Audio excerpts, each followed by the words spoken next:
Amigos televidentes, muy buenos días. Muchísimas gracias por su sintonía en este miércoles 12 de febrero. Ya nos vamos encarrilando prácticamente a la mitad de mes.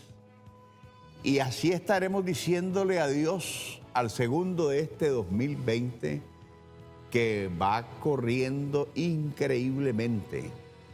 Pero mientras tanto seguimos aquí trabajando en este espacio tan importante donde se interactúa con usted a través de Canal 6 Nicaragüense, por gracia de Dios, en repetición a las 8 de la noche por Canal 15 de televisión, de 4 a 5 de la tarde, hágalo a través de nuestra señal radiofónica en Radio 800 en horario vespertino, de 4 a 5 de la tarde.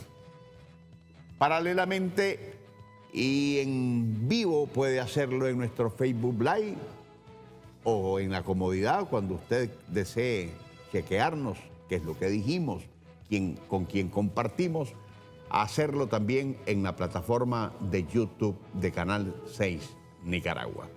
Gracias por su sintonía. La actualización del coronavirus. Hoy tiene una afectación para 45.000 personas en 25 países del mundo, la inmensa mayoría, 44.712 en la propia China. Hasta hoy, de acuerdo a las estadísticas que oficialmente maneja la Organización Mundial de la Salud, esta desgracia ha cobrado la muerte de 1.114 personas. 37.000 se encuentran en un estado de afección directa, pero de estas 8.134 en un estado sumamente grave. Eso tenemos que tenerlo en cuenta para que entendamos que la única manera de combatir esto en gran medida es previniendo, y eso tiene que ver mucho con la higiene personal suya, en su hogar, en el ambiente que creamos a nuestro alrededor. Pero no todo es malo. Hoy también es un día alegre para una persona que en lo particular estimo muchísimo. Y en nombre mío y en el nombre de mi esposita linda y preciosa, Saraí, quiero trasladar nuestro más cariñoso saludo a doña Rosita Mejía, la abuelita linda y querida, que allá en Granada está de manteles largos celebrando al lado de tanta gente que quiere y tanta gente que la ama. De manera pues que, abuelita, disfrute de ese queque, disfrute de esos banquetes y esos halagos que indudablemente se van a prolongar a lo largo de este día. Hoy vamos a estar conversando sobre temas de educación. Estaremos hablando sobre lo que se perfiló en Uruguay recientemente en el Congreso Sindical de las Américas.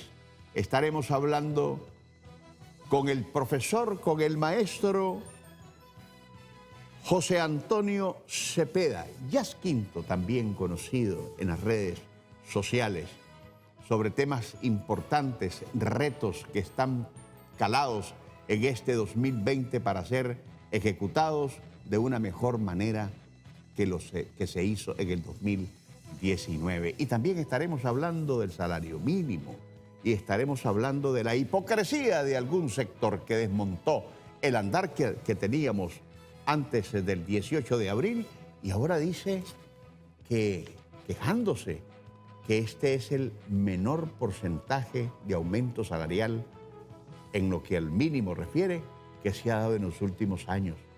Sí, pero tiene sus razones y las razones están en esa hipocresía. Quédese con nosotros que nos vamos a nuestro acostumbrado comentario editorial. Yo vivo una evolución. Hay individuos que por su propia naturaleza jamás podrán ver el rostro de la evolución. son esos que se quedaron soldados al pasado y que con tonos de reclamo y algunos hasta con altas dosis de odio usan las redes sociales, haciéndolas no tan sociales, para lanzarse contra personas que, como este servidor, tienen una visión distinta a la de ellos. Quienes así actúan no saben de argumentos, carecen de análisis y de visión, no tienen un mínimo de capacidad comparativa que determine el desarrollo o la prosperidad en los tiempos, de manera que no importa qué tanto hayamos crecido bajo el gobierno que sea, si no lo hizo el suyo, o él como sujeto no estuvo ahí, entonces nada sirve. Y por lo tanto, no solo no hay que reconocerlo, sino que además descalificarlo, hay que destruirlo. No importa cómo, pero hay que hacerlo a cualquier costo, porque quien lo hizo es mi enemigo. Y eso tiene que serlo por siempre, porque esa triste actitud es la de algunos que llaman fidelidad y principios y valores a ese tipo de conductas. Estas miserias humanas no manejan el concepto del debate, y cuando uno intenta hacer algo por construir esa comunicación en la que dos o más personas opinan acerca de uno o varios temas y en la que cada uno expone sus ideas y defiende sus opiniones e intereses, no se puede, porque tu interlocutor confiere al debate otro significado, y es el de o estás conmigo o estás contra mí. Y cuando esto último sucede, la atmósfera no solo se malea, sino que acto seguido viene el insulto y la vulgaridad que no deja títere con cabeza. Porque no solo se va contra aquel que expresó una idea diferente a la del otro, sino que además se lanzan contra la familia, te ofenden a la esposa, te dicen cochinadas de los hijos, te insultan a tus padres o cualquier otra bajeza que se vuelve más ofensiva en tanto se hace desde el anonimato de un perfil falso en las llamadas redes sociales.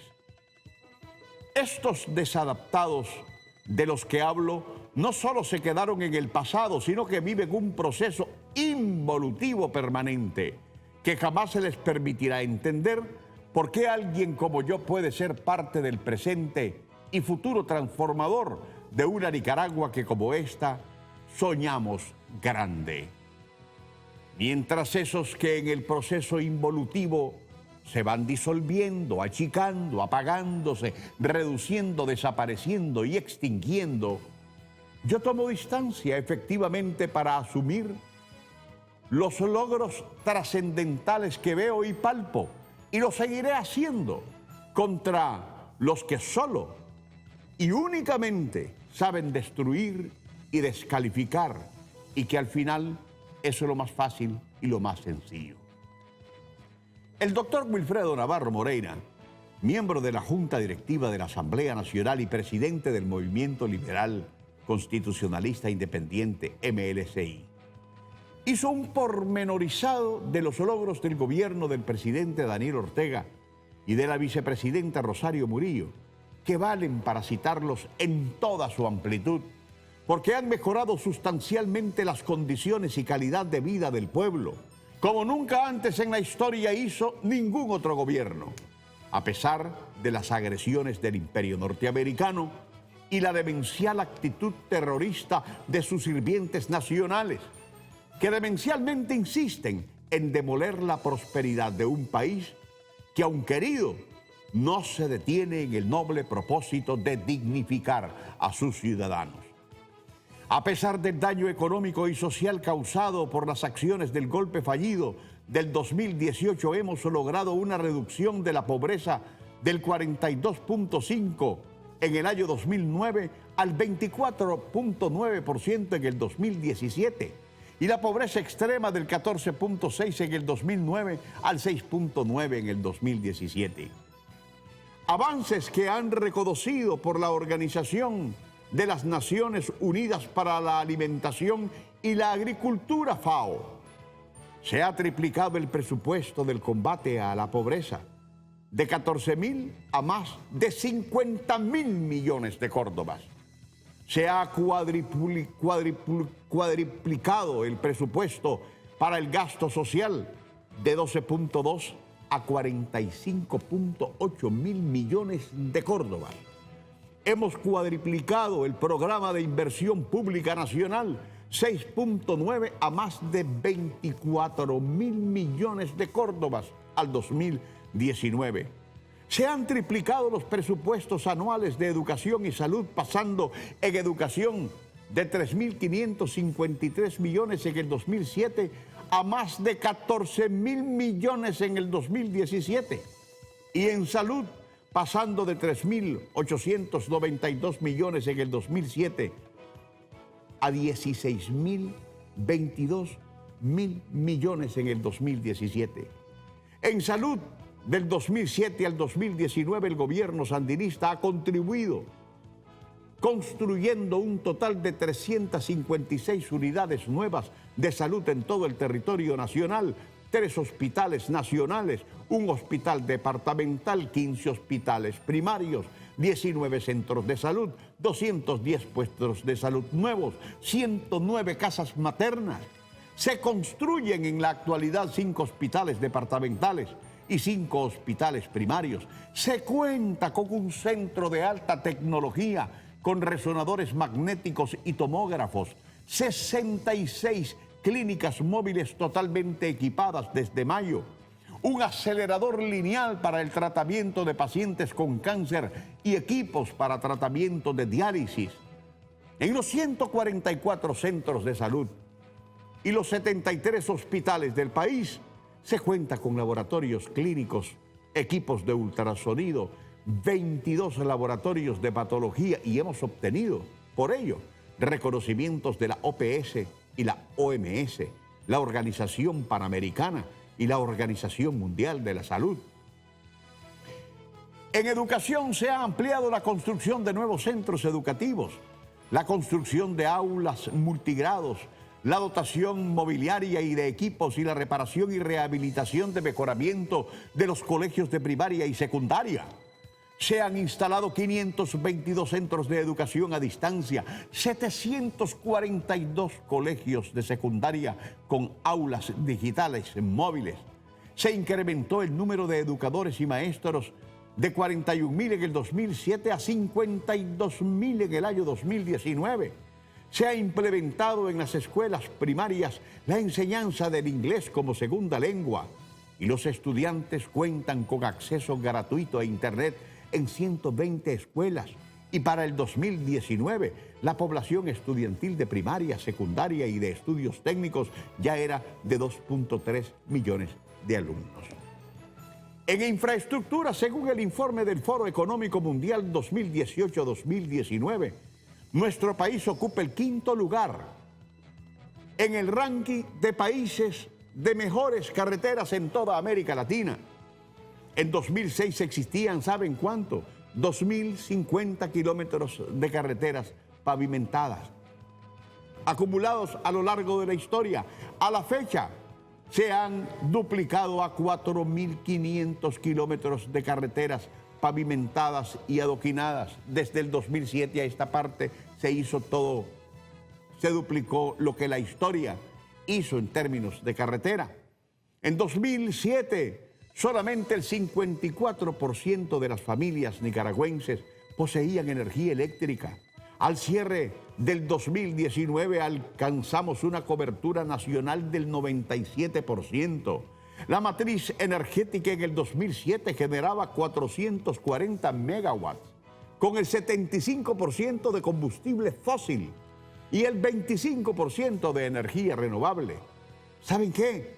Cerramos 2019 generando 1.400 megawatts, con el 60% de energía renovable hídrica, geotérmica, biomasa, eólica y solar. Estos avances de nuestro país en materia energética han sido reconocidos por el Banco Interamericano de Desarrollo, BID. En 2019 logramos una cobertura de agua potable en las zonas urbanas del 92.5% y en las zonas rurales del 54%, con más de 500.000 nuevas conexiones en toda Nicaragua. Se construyeron más de 120.000 viviendas dignas y se siguen ejecutando proyectos de vivienda social en todos los departamentos del país. Se han entregado a familias más de 150.000 títulos de propiedad. Se mantiene funcionando y en ejecución 40 programas y proyectos sociales de lucha contra la pobreza, entre ellos la merienda escolar, la mochila escolar, paquetes alimentarios, microcréditos para pequeños negocios en el campo, patio saludable, usura cero, el programa de producción alimentario y de apoyo a emprendedores, de capacitación y asistencia técnica a productores, etcétera, etcétera, etcétera.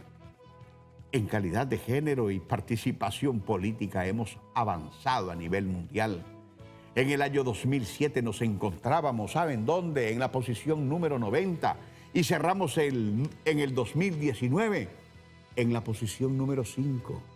El Foro Económico Mundial reconoce estos avances y posiciona a Nicaragua en un quinto lugar sobre brecha de género. Hemos avanzado en el desarrollo integral de los pueblos originarios y afrodescendientes de la costa atlántica de Nicaragua, su autonomía, la carretera por el Caribe Sur, en ejecución la carretera hacia el Caribe Norte, proyectos de energía y electrificación, telecomunicaciones, agua potable, saneamiento, hospitales y centros de salud, educación, nunca hechos por otros gobiernos para la costa del Caribe. Todo para integrar el Pacífico con el Caribe. Planteo esto como un justo reconocimiento a la voluntad política del verdadero servicio a los demás. Y aún se quedan muchísimas cosas por decir, porque el progreso y el desarrollo realmente es monumentalmente mayor. Me seguirán haciendo trompas y escribiéndome cualquier tipo de cochinadas. Y aunque lo que hago desde mi punto de vista es reconocer lo bueno que el presidente Ortega y la vicepresidenta Murillo han hecho por este país y que para otros encaja en una defensa acérrima de mi parte, yo les diré, desde su misma percepción entonces, el por qué yo defiendo lo que se hace. Defiendo en primer lugar un modelo de sistema justo, solidario y equitativo, que tiene por objetivo alcanzar la igualdad social entre los nicaragüenses. Defiendo como ciudadano cristiano la merienda escolar de más de 1.200.000 niños. Defiendo los sueños a la educación técnica o profesional, a la que tienen derecho los miles y miles de jóvenes. Defiendo con entusiasmo la construcción de carreteras, de las que se sirve el productor para sacar su producción. Defiendo las miles de vacunas que se aplican gratuitamente a todos los niños de Nicaragua, porque con ellas se reduce enormemente la mortalidad infantil. Defiendo porque disfruto de las sonrisas y algarabía que se dan en nuestros bellos parques. Defiendo este modelo porque quiero otros 2.000 kilómetros de carretera para beneficio de todos. Defiendo el sueño de miles de familias por tener una casa digna. Defiendo el derecho del subsidio a los ancianos y pensiones reducidas, del INSS. Defiendo el derecho de miles de pacientes con cáncer para que tengan esperanzas de vida a través de los equipos oncológicos que se han venido adquiriendo. Defiendo este sistema de gobierno porque quiero 20 hospitales más. Defiendo este gobierno porque soy consciente que sin el subsidio al transporte, el pasaje andaría en 8 o 10 Córdobas, no en 2.50. Defiendo el derecho de miles de emprendedores en las pymes. Defiendo los más de 40 programas sociales. Defiendo al gobierno porque quiero más instalaciones deportivas que ayuden a la juventud a alejarse de los vicios y de las drogas. Defiendo este gobierno porque ha sabido defender la soberanía, la independencia de mi país.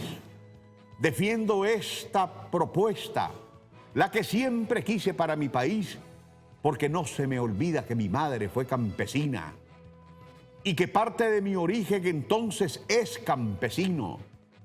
No se me olvida de dónde vengo. No se me olvida que viví mi infancia y niñez hasta los 9 años en el barrio de los pescadores, de donde fue el I6 para el lago. Que desde mi juventud forjada por los más altos riesgos de los que solo Dios me salvó, se me construyó un espíritu social y de amor por mi país, que hoy tiembla mi criterio, y porque quiero que el hijo del más pobre tenga la oportunidad de salir adelante y no sufra las inseguridades de una dictadura brutal como la de Anastasio Somoza y su dinastía. Que Dios bendiga a Nicaragua. Nos separamos por un breve instante, pero a nuestro regreso hablaremos de sindicalismo, de magisterio, de la Asamblea Nacional, de salario mínimo y otras cosas más con el maestro y profesor José Antonio Cepeda Yas Quinto. Quédese con nosotros, ya volvemos.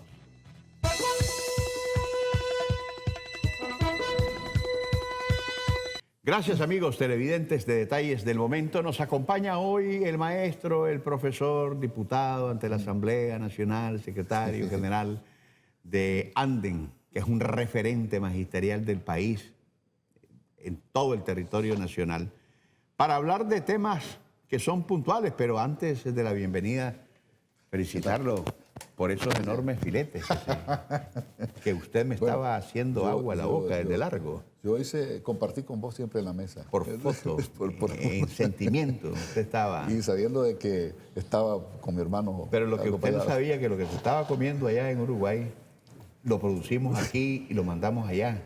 Y que aquí es más fresco todavía. Eso te demuestra que sí hacemos buenas cosas. Ah, no, muchísimas cosas buenas. José Antonio, muchas gracias por estar con nosotros.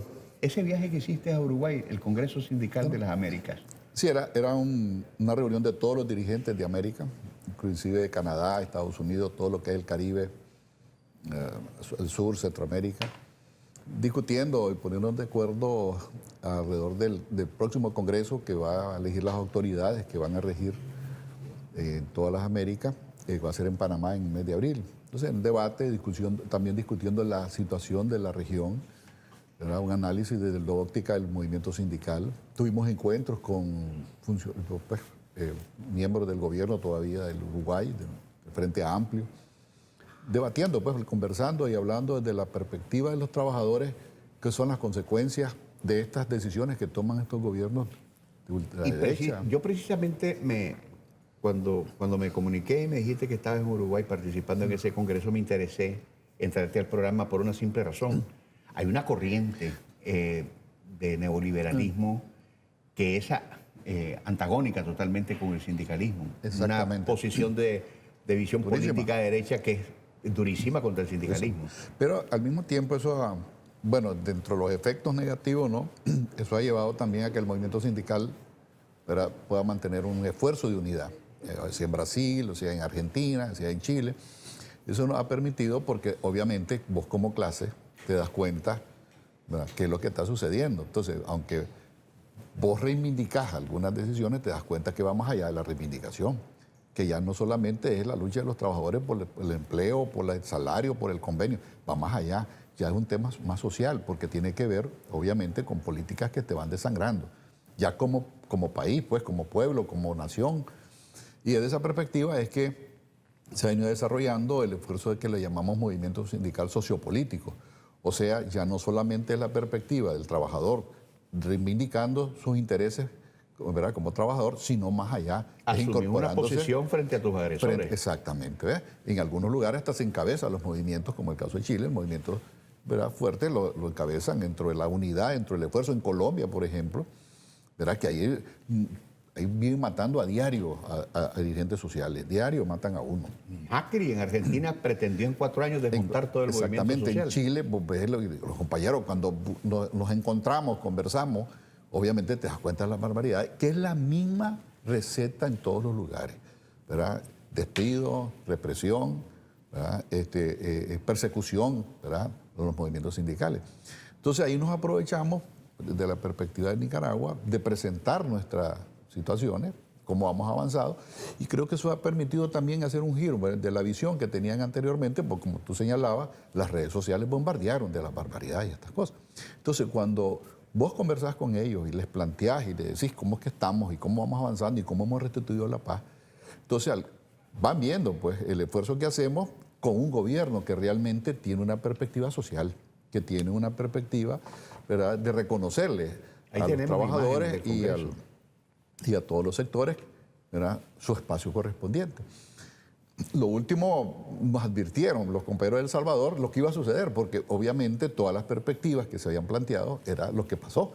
Entonces, 2 días antes de que se diera el hecho, nos dijeron, hay una situación, llamamos la alerta para El Salvador, viene esta situación, esta persona que ha manejado las redes como es un dictador, pues. ¿Qué se dijo del caso de Nicaragua? Porque cuando todo esto empezó el 18 de abril, en Nicaragua se generó posteriormente un efecto dominó que primero eran los cañones contra Nicaragua y creían que aquí el gobierno caía, y entonces hoy aquellos que dispararon esos cañones están viviendo lo que Nicaragua ya estabilizó y logró conjurar. Exactamente, o sea, una de las cosas que nos han señalado en algún momento es que nos faltó a nosotros mucha información hacia afuera, con ellos mismos, pues. Entonces decían, bueno, las redes sociales nos inundaron, aquí venían informaciones y no es lo mismo, ¿verdad?, ahora conversar con ustedes, platicar. Por ejemplo, yo les decía, ¿por qué el elemento justificador fue la reforma al Seguro Social? Pero cuando yo les explico lo que era la reforma al Seguro Social, entonces me dicen, pero eso no tiene, si es antifondo monetario. Entonces, efectivamente, entonces ahí donde le venimos planteando que no había un interés social, que no había un interés más que destruir algo que veníamos construyendo, porque obviamente igual que Uruguay, igual que Bolivia, igual que Venezuela, somos ejemplos, ¿verdad?, para desarrollo, pero malos ejemplos en términos políticos para el imperio. Y es una posición eminentemente política, porque no existe.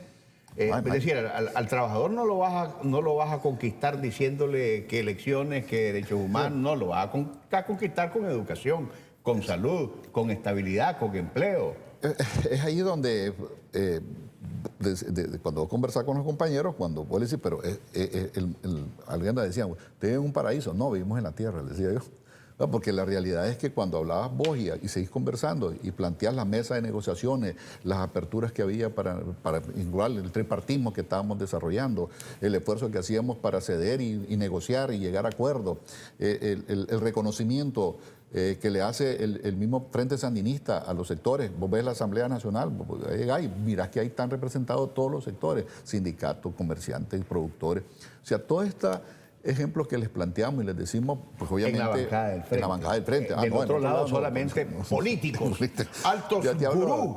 Te hablo por eso del frente, ¿verdad? De ese esfuerzo. Entonces, cuando nosotros explicamos, cuando nosotros damos las razones, ¿verdad?, de por qué nosotros respaldamos y apoyamos todo este modelo, entonces ellos lo aceptan. Entonces quisieran estar aquí. Entonces, por ejemplo, ahorita les digo, bueno, voy a ir a Nicaragua.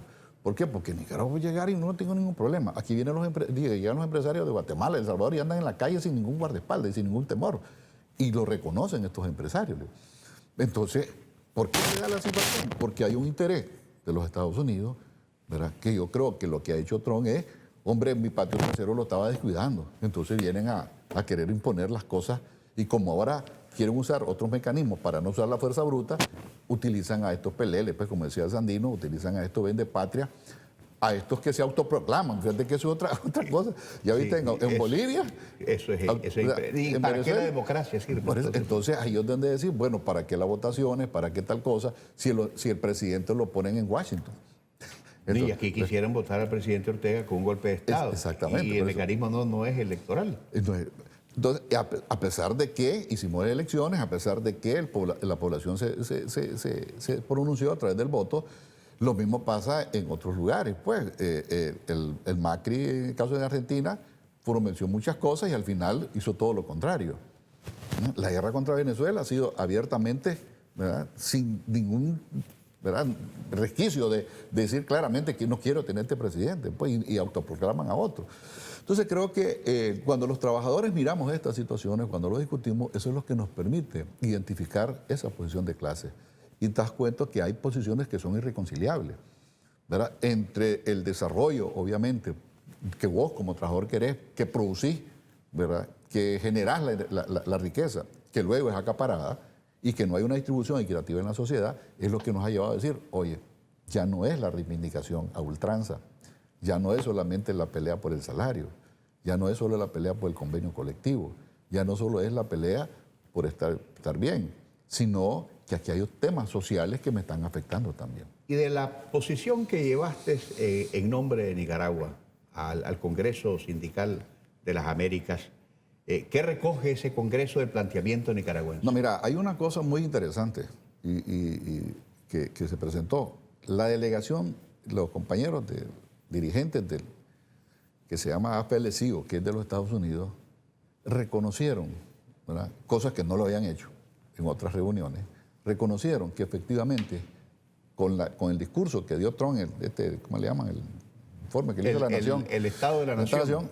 Se dijeron que efectivamente ellos estaban hoy más claros de que la administración Trump quería destruir, ¿verdad?, y quería darle un golpe de Estado, y que realmente las medidas que estaba tomando no iban a favor de la democracia en Nicaragua. Eso, digo, cosas que ellos siempre mantuvieron una actitud, ¿verdad?, no de rechazo, pero al mismo tiempo de evadir y no tocaban los temas, propio de la confusión que se generaron las redes sociales. Pero ya ahí categóricamente dijeron, sí, hay intento de la administración Trump. Y quedó plasmado en el documento. Y quedó ahí, ¿verdad? Eso se lleva, obviamente, a las discusiones ahora en abril, ya con todas las delegaciones que va a haber. Y esto es lo importante para nosotros en estas reuniones, porque esto nos permite hablar, conversar, porque ya no es discurso, sino que comenzás a plantear las cosas, hay el intercambio, estamos hablando de un nivel de aclaraciones, de explicaciones, de profundizar algunos temas. Y ahí donde nos reclamaban, pues decían, bueno, usted tiene que escribirnos más, usted tiene que mandarnos más informes, tienen que mandarnos más a continuo, pues, y no solo esperar estas reuniones preparatorias para qué, sino que tengamos esa comunicación. Creo que ahí tenemos que seguir trabajando en este sentido. Y eso es importante porque el trabajo que hay que hacer en ese sentido es plantear la realidad hacia afuera. Porque hacia adentro, aquí la amenaza se disuelve, se suicida, se mata sola. Aquí el oposicionismo es un desastre. Aquí hay una voluntad que va haciendo ritmo con el deseo del nicaragüense por vivir en paz. Y eso es importante, llevar el planteamiento de lo que pasa en Nicaragua hacia el exterior para aclarar una serie de situaciones que fueron distorsionadas desde esas llamadas redes sociales. Pero también tenemos que hablar de asuntos propiamente nacionales. Lo haremos una vez que cumplamos con estos necesarios mensajes comerciales. Quédese con nosotros, ya volvemos.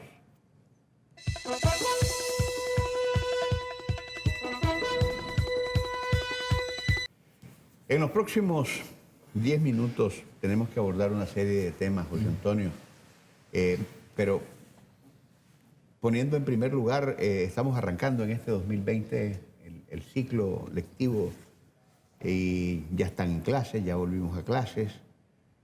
Hay un entusiasmo en el gobierno porque más de 1.200.000 niños están estudiando.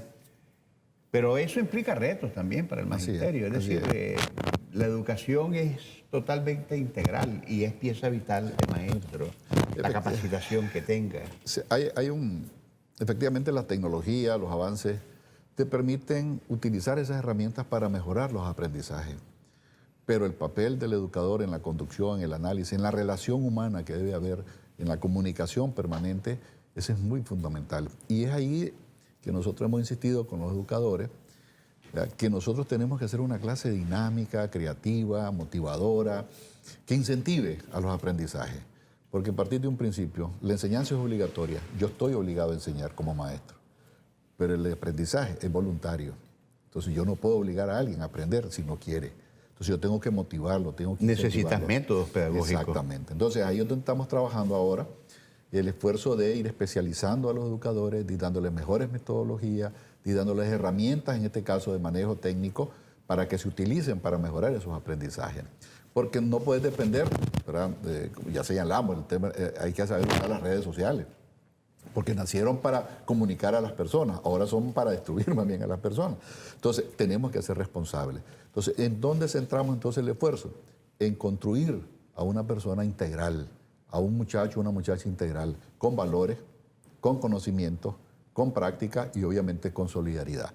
De tal manera de que esa formación en valores es la que nos permite hacer ese equilibrio entre el conocimiento técnico y el desarrollo humano. Centramos en la persona, en esos conocimientos que trae por naturaleza para que se desarrollen mejor y sirvan mejor a la sociedad.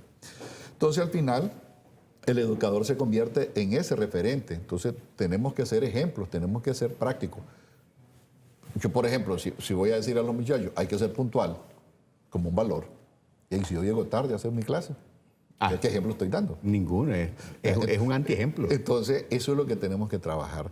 Por eso, el esfuerzo que hace nuestro gobierno ahora, de que el educador, a partir de este año, comencemos las especializaciones, comencemos a darle una profundidad a los conocimientos científicos, pero al mismo tiempo metodología, didáctica y innovación. Me llamó la atención ayer el presidente de la República y la vicepresidenta entregando una serie de reconocimientos a maestros y alumnos, pero en el caso de los maestros, por ejemplo, la vicepresidenta citaba especializaciones, características que fueron interesantes. Sí. Por ejemplo, mecanismos propios del profesor para poder llegar precisamente al estudiante y enseñarle y facilitarle el aprendizaje, porque ahí uno puede leer algunas cosas, pero no necesariamente absorberse la interpretación. ¿Estas son particularidades naturales de los maestros o obedecen a una técnica específica? Se cambió el estilo de venir seleccionando a esos maestros destacados, esos maestros que se promueven. Y más bien se ha lanzado una idea y han asumido los maestros, que es crear programas, proyectos que generen esa creatividad para mejorar los procesos de aprendizaje. Es lo que te decía anteriormente. O sea, ya el maestro ahora participa dentro de un concurso, ¿verdad?, en el cual dice, yo quiero presentar este modelo, a mí lo pongo en práctica, me da resultados y quiero compartirlo. De tal manera que eso nos va permitiendo el interaprendizaje entre los educadores. Entonces, estos maestros han puesto en práctica ese modelo o ese proyecto que ellos presentan, y los resultados los vemos nosotros con mejor aprendizaje, con mejores resultados académicos, y ahí donde viene el hecho de reconocerle posteriormente con este esfuerzo que hace nuestro presidente de entregarle, ¿verdad?, el reconocimiento. Y en el caso de la orden que se entregó, la orden Rubén Darío cultural, es para esos maestros que han dado parte de su vida, pero que han aportado también, ¿verdad?, al proceso de aprendizaje, a los procesos de enseñanza. Que es el máximo galardón nacional. Galardón que puede dársele, ¿verdad? Bueno, vamos al tema sindical propiamente. En tiempo récord, como que si fuese un knockout, la comisión tripartita, en este caso la pequeña y mediana empresa, los grandes se abstuvieron de ir. Sí. Los sindicalistas y la facilitación por parte del Ministerio del Trabajo para llegar a ese 2.63, pero sin embargo, don Juancho Chamorro sale diciendo que esta es una barbaridad, que es increíble, nunca en la historia se había dado un porcentaje de esta naturaleza. Tus comentarios. Mira, obviamente vos ves la hipocresía, como señalabas, de los empresariados. Hablan de desempleo y ellos corrieron a más de 150.000 trabajadores. Hablan de que nos aumenten el techo para el IR y cuando ya se han preocupado porque realmente pagar lo que ellos deben de pagar. Entonces, en la mesa de salario mínimo, recordad que el año pasado nosotros hemos reivindicado siempre el cumplimiento de la ley. Y la ley del salario mínimo establece dos parámetros que son las condiciones: crecimiento económico y niveles de inflación. Esas dos se suman y esto te da el porcentaje para poder negociar. O sea, te da la base para llegar a una negociación. ¿Qué pasó el año pasado? Crecimiento y inflación se Decrecieron. Uno, No decrecieron, se vinieron al suelo. La inflación fue el 3 puntos y pico y el decrecimiento 3 puntos, entonces quedamos en cero. Entonces dijimos, bueno, la ley dice que es cero, no vamos a firmar un cero, ni vamos a poner, entonces dijimos simplemente, vamos a priorizar el empleo. Pues el año pasado no hubo ningún incremento al salario mínimo, por ese acuerdo que hicimos, que también son empresas privadas, pequeños y medianos, pero que son representantes de la empresa privada. Ahora el COSEC quiere representarlos también, o sea, quieren agarrar todo. Y este año volvimos a lo mismo, o sea, a ver, aplicación de la ley. Entonces, ¿qué dice la ley? Crecimiento económico, ¿verdad? E inflación. La inflación fue el 6.13, ¿verdad? El decrecimiento, en este caso, 3.5. Entonces, más menos te da 2.63. Entonces dijimos nosotros, bueno, lo importante para nosotros es la recuperación económica que se va presentando. El año pasado fue 0, incremento al salario mínimo, este año 2.63. Eso me indica que hay una recuperación económica y que hay un proceso, ¿verdad? Que vamos a llegar al crecimiento en un momento determinado, ¿verdad? Entonces, eso fue lo que acordamos. Entonces, cuando yo escucho a estos señores, ¿verdad?, hablar, como dicen, entonces digo, espérate. Los que estuvieron en el escenario quedaron satisfechos. Y los que no llegaron, prefirieron ausentarse, están molestos. Inclusive recordar, y ahí están, es que ellos no llegaron, pero hicieron un comunicado público donde dijeron que tenía que ser 0, que ellos no querían ningún incremento en el salario mínimo. Lo dijeron, ahí está el pronunciamiento del COSEP. Y es donde levantan que mejor se tocara lo de IR y que le daran el techo, cuando efectivamente los trabajadores ya tenemos, ¿verdad?, incremento. Lo que pasa es que hay que hacer un mecanismo. Tenemos 100.000 más 20.000 que son por la vía de las facturas de salud y educación. O sea, no dijeron nada nuevo, pero sí estaban planteando, bajo el argumento, que no incrementa el salario. Te pongo el otro ejemplo ahorita que están hablando. Como la DGI dice que va a señalar a los que están morosos porque no quieren pagar sus impuestos, que es lo que te dice entonces el Océano Aguirre, que van a cerrar empresas, que van a correr de trabajadores porque tienen que tratar bien. Y eso genera multa. Estar moroso genera multa. Pero lo que te quiere, la hipocresía de ellos que te dicen es que deben, no pagan sus impuestos y después te amenazan diciendo que va al desempleo, pero además que es un atentado contra las empresas privadas. Y los están persiguiendo. Exactamente. Que vayan a hacer eso a los Estados Unidos. ¿Estos presos tuvieran? Al paradigma de la economía y de la libertad. Que allá no puedes jugar con el fisco, ¿verdad? Entonces, ahora te salen con esa. Y además de remate, te sale el otro señor diciendo que es muy poquito. Pero si hemos incrementado el 10, el 20, el 30, el 40, lo que nos hubieran antojado a nosotros, ¿qué hubieran dicho? Las barbaridades contra la empresa. Creo que es ahí, pues, la población, los trabajadores, por eso no nos enredamos. Nosotros, si vos te fijaste, en todo este proceso, los sindicatos tuvimos una actitud y un planteamiento claro, porque desde el momento que arrancaron, vimos que estaban en contra de una reforma al Seguro Social que beneficiaba a los trabajadores y que obligaba a los empresarios a asumir las responsabilidades. Por eso es que hoy estamos trabajando sobre la tercerización, sobre la ley de tercerización.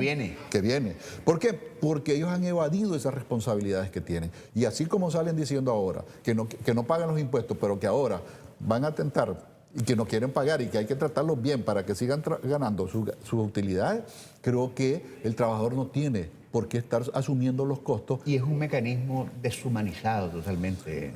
Es que ellos te dicen, yo tercerizo, no tengo seguridad social. Bypasean la ley y los derechos de una manera impresionante.